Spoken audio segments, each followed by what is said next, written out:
穴を開ければ。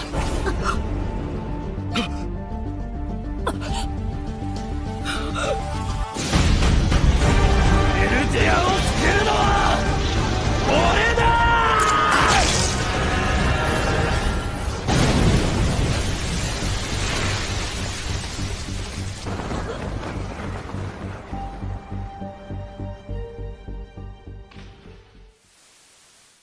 Hey guys, Morpheus Christus here.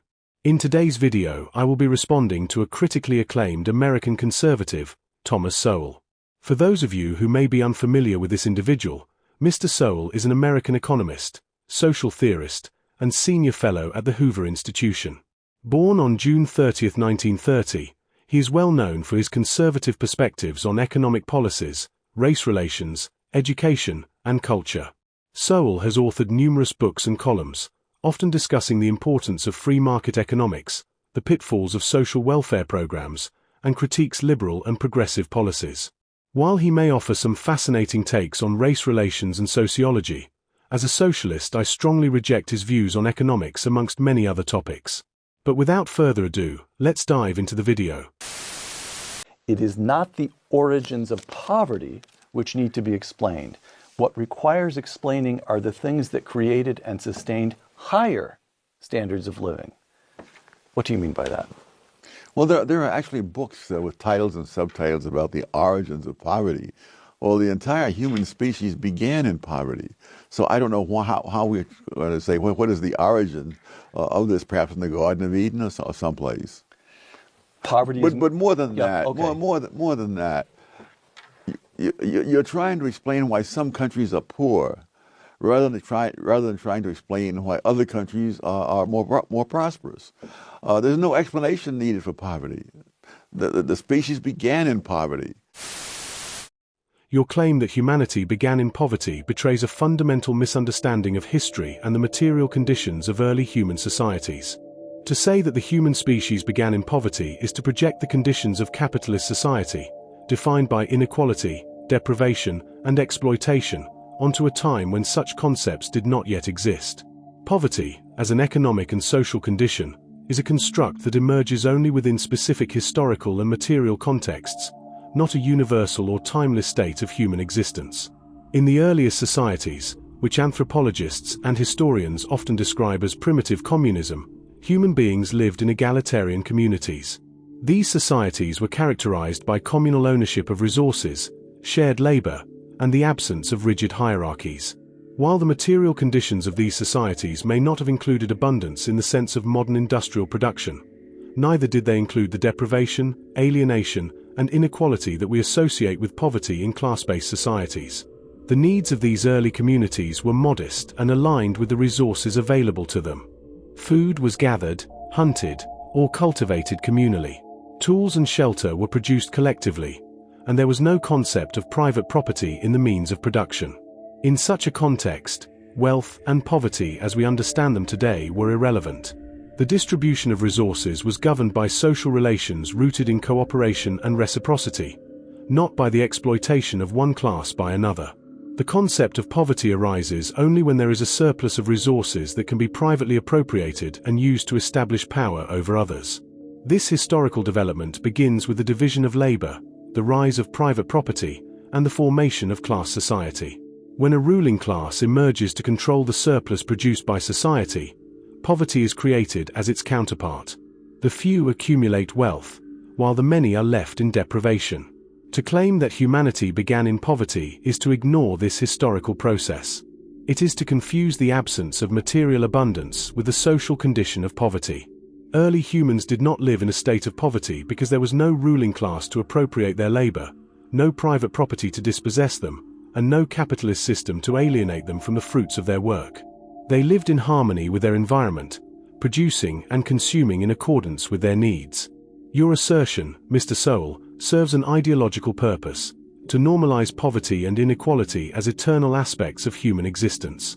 By framing poverty as the original state of humanity, you imply that the inequalities of capitalism are merely a continuation of an unbroken historical trajectory, rather than the result of specific social and economic structures. This narrative absolves capitalism of its role in creating and perpetuating poverty, presenting it instead as a system that heroically lifts people out of their natural condition. But history tells a different story. Poverty is not natural. It is a product of exploitation.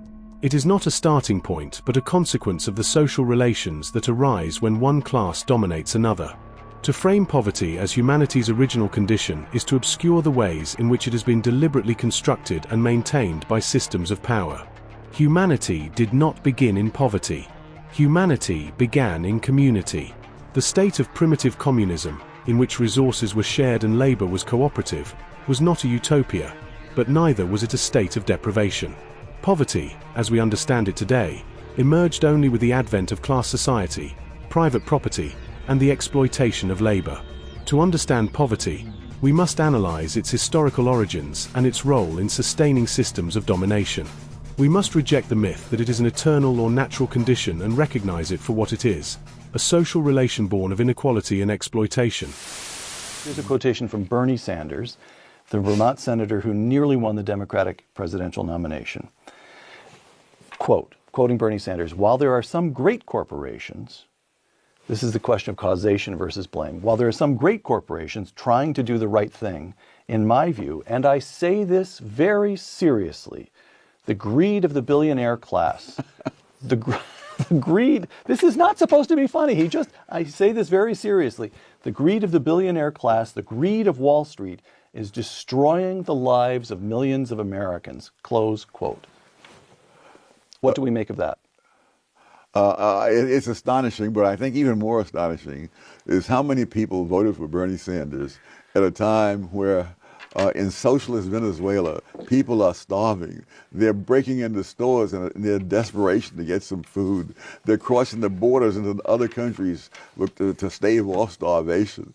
In a country that has one of the world's largest supplies of oil, that they've managed to do that in that country. And people are so utterly insulated from facts that the fact that Bernie Sanders paints a very beautiful picture is all that matters. Your assertion that Venezuela is a socialist country and that its economic crises are the natural outcome of socialism is a glaring misrepresentation of both socialism and the material realities of Venezuela. It is necessary to clarify, first and foremost, that Venezuela, like many regimes erroneously labeled socialist or communist, is neither. What we observe in Venezuela is not socialism, but a form of neo-feudalism, cloaked in revolutionary rhetoric and distorted by the contradictions of global capitalism. True socialism, as I have described, entails the abolition of private property in the means of production and the establishment of a classless society in which the working class collectively owns and democratically controls the economy. It is a system where production is organized to meet human needs, not to generate profit for a privileged few.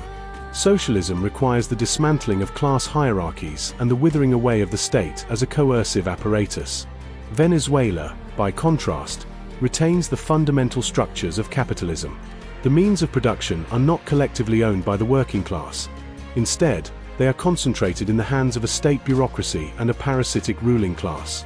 While the Venezuelan government has nationalized certain industries and implemented redistributive policies, these measures do not constitute socialism. The state apparatus, rather than being a tool of the proletariat, serves as a vehicle for the enrichment of a new elite, a bureaucratic bourgeoisie, while the masses remain in poverty and economic precarity. In essence, Venezuela represents a form of state capitalism, where the state controls significant sectors of the economy but operates them within the logic of capital accumulation.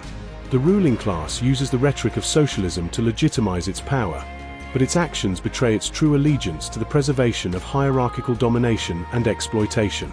Venezuela's economic woes arise not from socialism, but from a neo-feudalist system in which wealth and power are concentrated in the hands of a small elite, while the majority are excluded from meaningful participation in economic decision-making. The Venezuelan state, far from empowering the working class, functions as a landlord class, extracting wealth from the masses through corruption, clientelism, and resource rents. This neo-feudal structure is exacerbated by Venezuela's reliance on oil exports, a condition I would describe as a form of resource dependency. The wealth generated by oil has not been used to build a diversified, sustainable economy. Instead, it has been monopolized by the ruling elite and squandered in the service of short-term political gains. When oil prices collapsed, This fragile system was exposed, plunging millions into hardship. This is not the failure of socialism. It is the failure of a rentier state that operates within the capitalist world system. We must also consider the role of imperialism and economic sanctions in deepening Venezuela's crisis. The United States and its allies have imposed punitive measures that have strangled Venezuela's economy, restricting its access to international markets and crippling its ability to import essential goods. These actions are not a response to socialism, but to Venezuela's refusal to conform to the dictates of global capital. They reveal the lengths to which imperialist powers will go to discipline nations that resist their hegemony. To blame Venezuela's woes on socialism while ignoring the impact of imperialism is a deliberate distortion of the truth. It is an attempt to discredit the very idea of socialism by associating it with the failures of regimes that bear no resemblance to the socialist ideal. True socialism has yet to be realized in Venezuela or anywhere else. The so-called socialist regimes of the 20th and 21st centuries have been marked by the persistence of class hierarchies, the concentration of power in authoritarian states, and the subjugation of the working class. These systems are not socialism, they are deformed caricatures, shaped by the pressures of imperialism, internal contradictions, and the failure to transcend capitalist logic. Socialism is not merely a set of policies or a label to be appropriated by opportunistic leaders. It is a revolutionary transformation of society, rooted in the self-emancipation of the working class. It requires the abolition of all forms of exploitation and oppression, the democratic control of the economy, and the creation of a society based on solidarity and human need.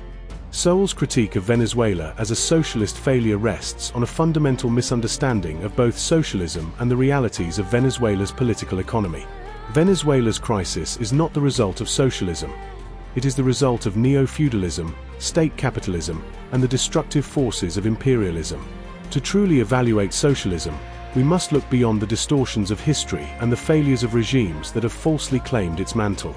The task before us is not to condemn socialism for the crimes of its impostors, but to strive for its realization, a society where the working class, free from exploitation, can determine its own destiny. Let us not confuse the failures of neo-feudalism with the promise of socialism. The future belongs not to those who perpetuate inequality and domination, but to those who fight for liberation and justice. But with that said, this is Morpheus Christus, signing off. 少し様子を見てから。なんだ。まさかそんなわけが。